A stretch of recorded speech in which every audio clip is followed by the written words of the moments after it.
কাঁঠালের বিচি ধবধবে সাদা পরিষ্কার করার আজকে আমি ঘরোয়া উপায় আপনাদের সাথে শেয়ার করব মাত্র 3 মিনিটে।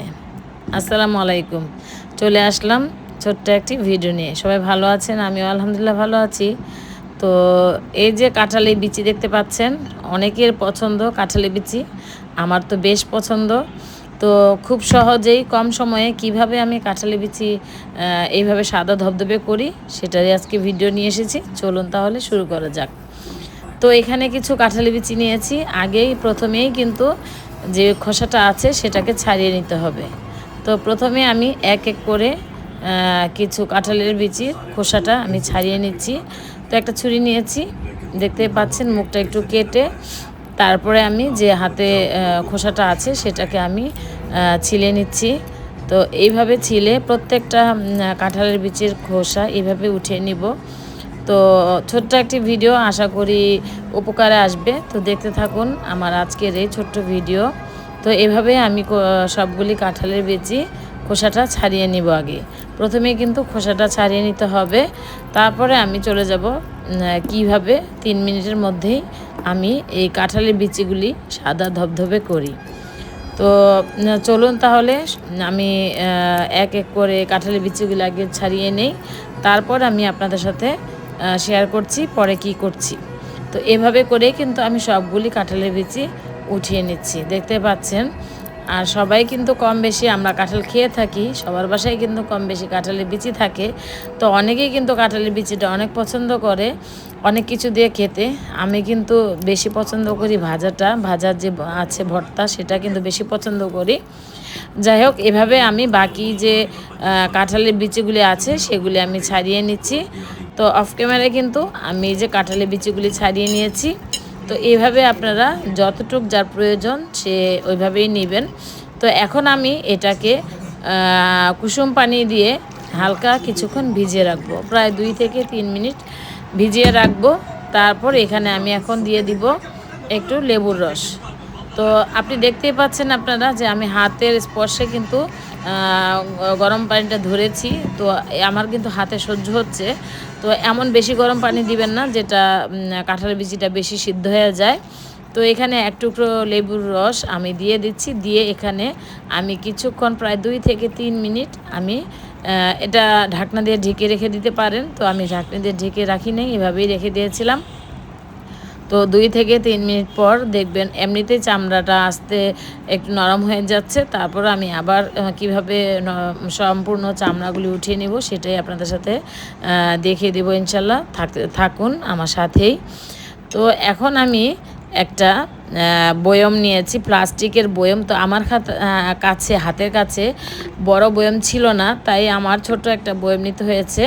তো আপনারা চাইলে একটা বড় বয়ম নিতে পারেন। আর যদি মুখ বড় হয় সেটাতে আরও ভালো, ঢুকাতে সুবিধা হবে। তো আমার যেহেতু হাতের কাছে বড় বয়ম ছিল না বা মুখ বড় বয়ম ছিল না, তাই আমি একটা ছোট কোকের বয়ম নিয়েছি। তো দেখতেই পাচ্ছেন একটু পানিও দিয়ে দিচ্ছি। আর এই বয়মের মধ্যে একটু লেবুও চিপি দিব। তো লেবুটা চিপে দিয়ে আমি এটাকে ঝাঁকিয়ে নিব আর কি। তো একটু সময় ধরে 2 থেকে 3 মিনিট একটু ঝাঁকিয়ে নেবেন। দেখবেন যে একদম সম্পূর্ণ, আমি দেখাচ্ছি আপনাদের দেখলেই বুঝবেন যে একদম সম্পূর্ণ যে খোসাটা আছে সেই খোসাটা উঠে যাবে। তো আগের দিনে মানুষ কিন্তু এই খোসাটা উঠাতে অনেক কষ্ট হতো, আমাদেরও আগে উঠাতে কষ্ট হতো। কিন্তু এখন দেখেন নতুন নতুন পদ্ধতি বের হয়েছে। তো কে এভাবে উঠিয়ে থাকেন সেটা কিন্তু অবশ্যই কমেন্ট করে জানাবেন। আর যদি এভাবে কখন ট্রাই না করে থাকেন অবশ্যই কিন্তু ট্রাই করবেন, দেখবেন সুন্দর মতো আপনাদের এই কাঁঠালের বিচির খোসাটা উঠে যাবে। তো একটু ধৈর্য নিয়ে কিন্তু করতে হবে। তো 2 থেকে 3 মিনিট এভাবে ঝাঁকিয়ে নেবেন, তারপরে ঢেলে দেখবেন একদম পরিষ্কার। তো আমিও ঝাঁকিয়ে নিচ্ছি। তো হাত যেহেতু ব্যথা হয়ে যায় একটু থেমে থেমে ঝাঁকিয়ে নিচ্ছি আর কি। কারণ একটু বললামই তো, ধৈর্য ধরে সময় নিয়ে এটাকে ঝাঁকিয়ে নিতে হবে। ঝাঁকিয়ে তারপরে আপনাদের কাঁঠালের বিচিগুলি অটোমেটিকলি ছেড়ে আসতেছে। দেখতেই পাচ্ছেন আমার কিন্তু অনেকগুলি কাঁঠালের বিচি একদম পরিষ্কার হয়ে গেছে। তো আমি এগুলিকে এখন অন্য একটা বাটিতে ঢেলে নিব। আর বাকিটা অফ ক্যামেরায় আমি এগুলি পরিষ্কার করে নিব। তো দেখতেই পাচ্ছেন আপনারা, আসলে চেষ্টা করবেন একটা বড় একটা বয়ম নেওয়ার জন্য। তো আমার হাতের কাছে ছিল না দেখে কিন্তু আমি ছোট একটা বয়ম নিয়েছি, তাই দুইবারে করতে হয়েছে। আর আপনারা চেষ্টা করবেন একটা বড় একটা বয়ম নেওয়ার জন্য। তো দেখতেই পাচ্ছেন অনেকগুলি কাঁঠালের বিচি কিন্তু উঠে গেছে। আর এই যে আমি হাত দিয়ে এখন ডলে পরিষ্কার করে নিচ্ছি। তো হাত দিয়ে যাদের নখ আছে তাদের তো প্রশ্নই আসে না।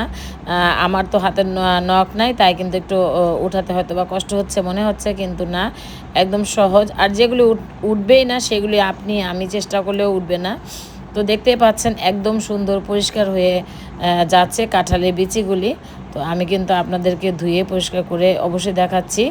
তো এভাবে কারা কারা আমার মতো করেছেন, কাঁঠালের বিচি এভাবে পরিষ্কার করেছেন অবশ্যই জানাবেন কমেন্ট করে। তো আজকের ভিডিওটি আপনাদের কাছে কেমন লেগেছে অবশ্যই কমেন্ট করে জানাবেন। আর এই পদ্ধতিটা আমার কাছে খুব সহজ মনে হয়েছে এবং আমি এটা প্র্যাকটিক্যালি করিয়ে আপনাদের সাথে শেয়ার করেছি, তাই বলছি। তো আপনারাও চেষ্টা করবেন, দেখবেন সুন্দর মতো হয়ে যাবে। তবে কিছু কিছু কাঁঠালের বিচি আছে যেগুলি উঠতে চায় না, একদম চামড়ার সাথে লেগে যায়, সেগুলির কথা আলাদা। কিন্তু আমার প্রত্যেকটা কাঁঠালের বিচি কিন্তু হাত দিয়ে ডলা দেওয়ার মাত্রই কিন্তু উঠে যাচ্ছে। যেহেতু বলেছে আমার বয়মটা ছোট থাকার কারণে ঝাঁকুনিটা দিতে একটু কষ্ট হয়েছে। বড় বয়ম হলে ঝাঁকুনি দিলে এগুলি সম্পূর্ণ উঠে যাবে। চেষ্টা করবেন, আবারও বলছি অবশ্যই চেষ্টা করবেন বড় একটা বয়মে নিয়ে ঝাঁকুনি দিতে আর কি। তো লেবুটা অবশ্যই আপনারা দিবেন, তাহলে তাড়াতাড়ি উঠে যাবে। তো দেখতেই পাচ্ছেন আমি কিন্তু একদম হাত লাগালেই উঠে যাচ্ছে। তো আমি এগুলি আপনাদের সাথে পরিষ্কার করে তো আসছি। তো আমি 2 থেকে 3 বার এগুলি ভালো মতো পরিষ্কার করে নিয়েছি। আর হালকা পাতলা যেগুলি আছে সেগুলি কিন্তু একটু হাত দিয়ে সাহায্যে ঘষা মজা দিলেই কিন্তু উঠে যাচ্ছে। তো এই আর কি আমার আজকের এই কাঁঠালের বিচি পরিষ্কার পদ্ধতি, ঘরোয়া পদ্ধতি কেমন লেগেছে অবশ্যই কিন্তু কমেন্ট করে জানাবেন। যারা ধৈর্য ধরে আমার ভিডিওটি এতক্ষণ দেখেছেন অসংখ্য ধন্যবাদ। দোয়া ও ভালোবাসা মন থেকে সবাই আমার জন্য দোয়া করবেন, আমার পরিবারের জন্য দোয়া করবেন। সবাই ভালো থাকবেন, সুস্থ থাকবেন। তো এই যে পদ্ধতি আমি আবার একটু ভালো মতো ধুয়ে নিচ্ছি আর কি। তো দেখতেই পাচ্ছেন ফাইনাল লুক, মাশাআল্লাহ অনেক সুন্দর হয়েছে। তো আপনারাও এইভাবে অনেকগুলি কাঁঠালের বিচি একত্রে নিয়ে করে নর্মাল ফ্রিজে বেশ কিছুদিন রেখে দিতে পারেন। তো আমি কিছুদিন নর্মাল ফ্রিজে রেখে দিব, যখন মনে চাইবে তখন আমি বের করে খাবো। তো এইভাবে একটা বক্সের মধ্যে কিছুদিন রেখে দিবেন, ইনশাল্লাহ কাঁঠালের বিচিগুলি ভালো থাকবে। আজকের মতো বিদায় নিচ্ছি, আল্লাহ হাফিজ, আসসালামু আলাইকুম।